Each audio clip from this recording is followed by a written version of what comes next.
cerita yang punya logika. Bagi yang tidak punya logika, skip aja. Mahkamah Agung memotong hukuman Rizik Syihab menjadi 2 tahun. Semula, Pengadilan Negeri Jakarta Timur memvonis 4 tahun penjara bagi Rizik. Ia dinyatakan terbukti berbohong soal hasil pemeriksaan tes COVID di Rumah Sakit Umi Bogor dan kebohongan itu dianggap menciptakan keonaran. Soal aspek keonaran inilah yang dipersoalkan Mahkamah Agung. Menurut MA tidak terbukti adanya keonaran di tengah masyarakat dan karenanya hukuman 4 tahun itu dianggap terlalu berat. Menurut saya, marilah kita tidak mempersoalkan keputusan MA ini. Kita hormati saja keputusan mereka. Yang lebih penting dipikirkan adalah apa implikasinya bagi Indonesia. Semula kita membayangkan kalau Rizik di penjara 4 tahun, dia baru akan bebas pada 2025. Kalau 2 tahun, dia akan dilepaskan pada 2023. Dan ini mungkin sekali berdampak pada suasana politik menjelang Pilpres 2024. Salah satu persoalan terbesar yang kita hadapi di Indonesia adalah penggunaan agama dalam politik.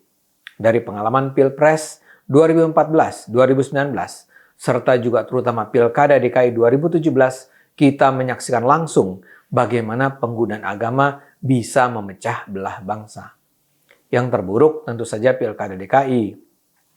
Manipulasi agama ketika itu berhasil membawa Anies menjadi gubernur.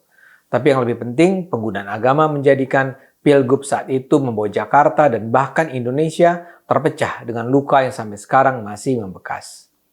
Dan di dalam segenap ketegangan itu, Rizik berada di jantung perpecahan. Penyebutan Rizik sebagai imam besar umat Islam tercipta di era itu.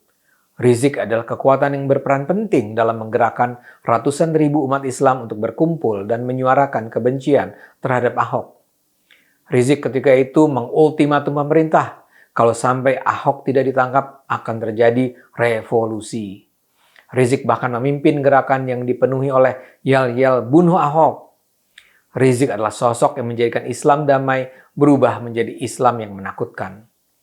Cara dia menyihir para pendukungnya luar biasa. Rizik membawa para pengagumnya menjadi barisan manusia yang tunduk patuh pada semua perintahnya tanpa akal. Sayangnya dia tidak menggunakan kekuatan itu untuk memperjuangkan kebenaran. Dia bukanlah pemimpin yang berjihad atas nama Islam.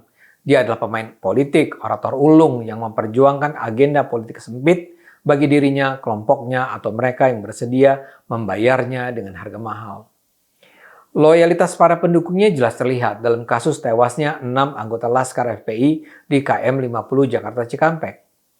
Para anggota FPI itu seperti tak takut mati menghadang polisi, menabrak mobil polisi, baku tembak dengan polisi, dan bahkan menyerang di saat mereka sudah berada di bawah kendali polisi. Buat mereka, Rizik rupanya jauh lebih berharga dari nyawa mereka sendiri. Mereka siap mati untuk Rizik. Dan Rizik ini setahun sebelum Pilpres 2024 nanti sudah akan kembali bisa beroperasi di ruang terbuka. Pertanyaannya, apakah ini artinya bencana bagi Indonesia? Menurut saya, apa yang akan terjadi di Indonesia nanti akan sangat bergantung pada apa yang kita lakukan sekarang. Mari kita bayangkan skenario apa yang akan terjadi menjelang 2024. Sangat mungkin kubu Anies akan kembali menggunakan politik identitas untuk meraih kemenangan. Sebenarnya sih Prabowo pun bisa menggunakan metode itu. Tingginya suara dia pada Pilpres 2014 dan 2019 tak bisa dilepaskan dari kontribusi sentimen Islam. Namun pada 2024 nanti dia mungkin sekali akan didukung oleh partai-partai nasionalis. Namanya mungkin sekali diajukan oleh PDIP bersama Gerindra. Kalau itu yang terjadi, kemungkinan besar isu agama tidak akan dikedepankan. Karena itu perhatian harus diarahkan pada Anies. Dia kita tahu menjadi gubernur karena menggandeng Rizik. Bahkan kalau diingat pada Pilgub 2017, elektabilitas Anies semula kalah oleh Ahok dan AHY. Barulah setelah Anies bertandang ke kantor FPI di Petamburan, dukungan terhadapnya melejit pesat. Jadi hal serupa bisa saja berulang saat ini. Anies mungkin sekali memainkan kartu presidensi iman untuk menarik hati umat Islam di Indonesia. Dan Rizik akan menempati posisi kunci dalam skenario itu. Kita nanti harus bersiap menyaksikan bagaimana Rizik akan dinarasikan sebagai pejuang Islam yang dizalimi oleh pemerintahan kafir dan dia kembali untuk berjihad pada waktu yang tepat. Ketika dia bebas pada 2023, dia mungkin sekali akan digadang-gadang sebagai sang penyelamat. Akan ada yang mengembangkan narasi bahwa Allah mengarahkan hati para hakim Mahkamah Agung sehingga Rizik bebas tepat menjelang pemilihan presiden. Dan Rizik datang kembali untuk menjadikan seorang pemimpin kaum mukmin menempati posisi kekuasaan. Itu adalah skenario yang kita harus bersiap menghadapinya.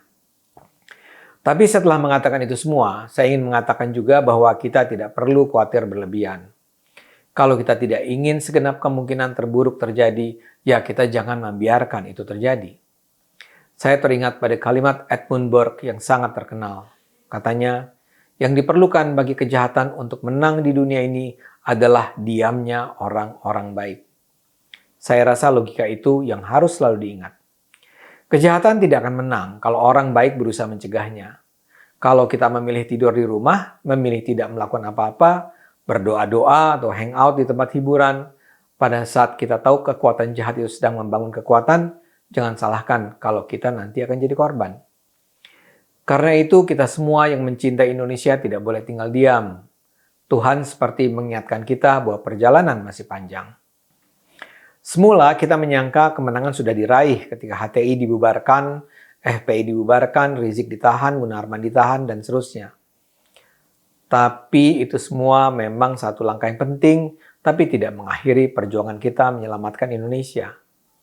Indonesia hanya bisa selamat kalau cara berpikir mayoritas warga Indonesia bisa dibebaskan dari keterbelakangan dan kebekuan. Kemenangan politik dengan menggunakan agama seperti yang terjadi di Pilkada DKI 2017 hanya bisa berlangsung bila warganya memang bodoh dan tidak rasional. Karena itu, kewajiban kita adalah menjadikan mayoritas umat beragama di Indonesia meninggalkan abad kegelapan dan memasuki pencerahan. Cara beragama umat Islam harus dilepaskan dari doktrin-doktrin kaku yang mengukung. Umat Islam di Indonesia harus diajarkan untuk tidak tunduk begitu saja pada perintah pemimpin agamanya. Rizik bisa begitu besar karena umat Islam begitu saja tunduk patuh tanpa berpikir. Anies Baswedan bisa menang karena umat Islam begitu saja percaya bahwa memilih pemimpin seiman tapi korup lebih baik daripada memilih pemimpin non-Islam tapi bersih. Kebukuan berpikir semacam itu yang harus didobrak. Karena itu pertarungan kita sekarang adalah pertarungan untuk memenangkan alam berpikir. Para pecinta Indonesia tidak boleh takut dengan kekuatan-kekuatan yang berusaha memaksa orang untuk berhenti bicara, berhenti mempertanyakan, berhenti mendebat, berhenti berpikir. Orang seperti Rizik bisa menjadi besar karena dibiarkan memonopoli kebenaran. Dia menjadi besar karena dia dibiarkan membuat orang menyangka dia besar. Bila orang tahu dia hanya sekedar kucing kecil dan bukan singa padang pasir, dia tidak akan menjadi ancaman. Bila rakyat Indonesia bersama-sama melawan narasi itu, Rizik dan siapapun yang hendak memanipulasi agama untuk kepentingan politik tidak akan mencapai apa-apa. Karena itu mari terus suarakan akal sehat. Mari terus gunakan akal sehat. Karena hanya kalau kita gunakan akal sehat, Indonesia akan selamat.